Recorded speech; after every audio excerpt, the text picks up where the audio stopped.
3 દિવસ પહેલાં જ એમનું એક્સિડન્ટની અંદર અવસાન થયું છે એવા રવિભાઈ ઠાકોરનો જે લગ્ન વખતેનો એક સોશિયલ મીડિયા ઉપર વિડીયો વાયરલ થઈ રહ્યો છે.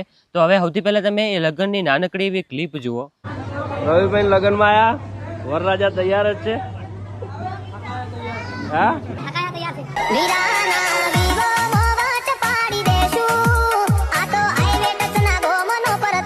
ખરેખર મિત્રો એમના લગ્ન વખતેનો આ વિડીયો જોઈ અને આપણને ખૂબ જ અત્યારે દુઃખ થઈ રહ્યું છે, કારણ કે હમણાં યાર 3 મહિના પણ નથી થયા એમને લગ્ન કરે અને કોઈએ વિચાર્યું પણ નહીં હોય અને 3 મહિના પણ નહીં થાય લગ્ન કરે અને એમનું અચાનક આવી રીતે અકસ્માત થઈ જશે, એક્સિડન્ટ થઈ જશે ને એમનું જે મૃત્યુ થઈ જશે. તો આ યાર કેમ છો? ફરી એક વખત સ્વાગત છે તમારા બધાનું આજના આ નવા વિડીયોની અંદર.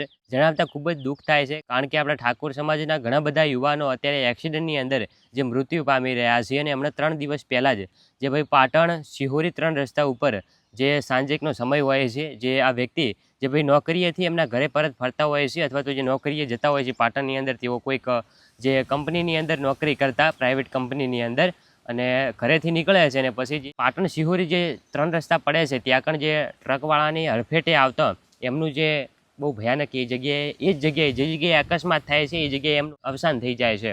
અને આવા દુઃખ ભર્યા પરિવાર સમાચાર સાંભળે છે તો ખરેખર યાર બધા બેહોશ થઈ જાય છે, કારણ કે કોઈએ વિચાર્યું ના હોય એમનો પરિવારનો એક પાયો કહેવાય, મોભી કહેવાય એવો ભાઈ રવિભાઈ ઠાકોર, જે હજી એમની ઉંમર હવે થાય રહી છે, હજી તો જુવાનીનો જોશ છે ભાઈની અંદર, અને આવી નાની ઉંમરનો વ્યક્તિ જ્યારે આવી રીતે અવસાન પામે છે તો ખરેખર યાર દુઃખ તો આપણને પણ થાય છે. પરંતુ શું કરીએ, અત્યારે આપણા ઠાકોર સમાજ ઉપર જાણે કે કોઈની નજર લાગી ગઈ હોય ને એવું થઈ રહ્યું છે. દિવસે ને દિવસે દરરોજ સમાચાર સાંભળવા મળે છે કે ઠાકોર સમાજના આ યુવાનનું અત્યારે એક્સિડન્ટની અંદર અવસાન થયું. હમણાં તમે કાલે જ જોયું કે આપણા બનાસકાંઠા જિલ્લાના વગડ તાલુકાના વડા ગામનો એક યુવાન જે કારની અંદર અકસ્માત પામ્યો, એનું પણ મૃત્યુ થઈ ગયું. અને હમણાં શનિવારના દિવસે દિયોદર ઇહેરવા રોડ ઉપર જે ભાઈ એક ઠાકોર સમાજના યુવાનનું અવસાન થયું, એની પહેલાં પણ આપણા ઘણા બધા ઠાકોર સમાજનું એક્સિડન્ટની અંદર અવસાન થયા છે અને મૃત્યુ પામ્યા છે. તો બધાને 2 હાથ જોડીને યાર વિનંતી કરું છું કે તમારી પાસે જે બાઇક હોય, ગાડી હોય, યાર ધીરે ચલાવો. અને બાઇક તમે જે પણ જગ્યાએ લઈને જાઓ છો ને, ભલે તમારે ગામમાં જવાનું હોય, હેલ્મેટ સાથે રાખો, હેલ્મેટ પહેરીને રાખો. ભગવાન કોઈની સાથે ના કરે, પરંતુ ભૂલથી કોઈ અકસ્માત જેવી ઘટના બને અને તમે નીચે પડી જાઓ, તમારું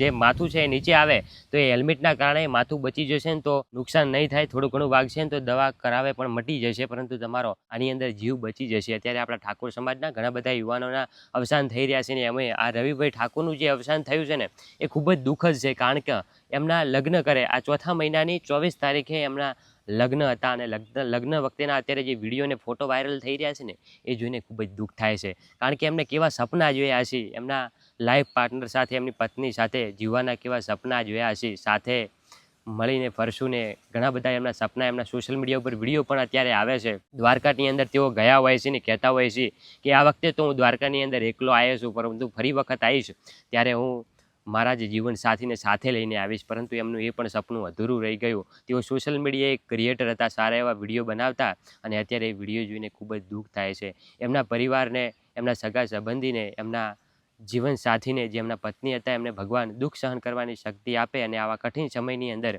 એમને રામાપીર ભગવાન સાચવે એવી પ્રાર્થના કરીએ છીએ. અને કોમેન્ટની અંદર તમે બધા એકવાર ઓમ શાંતિ લખી દેજો. અને બને ત્યાં સુધી ફરીવાર કહું છું કે મારા ઠાકોર સમાજ ઉપર અત્યારે થોડો ખરાબ સમય ચાલી રહ્યો છે, તો બને ત્યાં સુધી બાઇક થોડું ઓછું ચલાવવાનું રાખો, ના સુટકેજ બાઇક લઈને જવાનું રાખો, અથવા તો થોડી ચાલતું ગામની અંદર જવાનું હોય, થોડું નજીક જવાનું હોય ને એ જગ્યા ઉપર તમે ચાલતા જઈ શકો તો ચાલતા સૌથી વધારે સારું છે. અને વધારે દૂર જવાનું હોય તો જે ટ્રેન છે, બસ છે, એના માધ્યમથી તમે જઈ શકો છો. તો આ વિડીયોની અંદર આટલું જ. મળીશું એક નવા વિડીયો સાથે. ત્યાં સુધી બધાને જય માતાજી.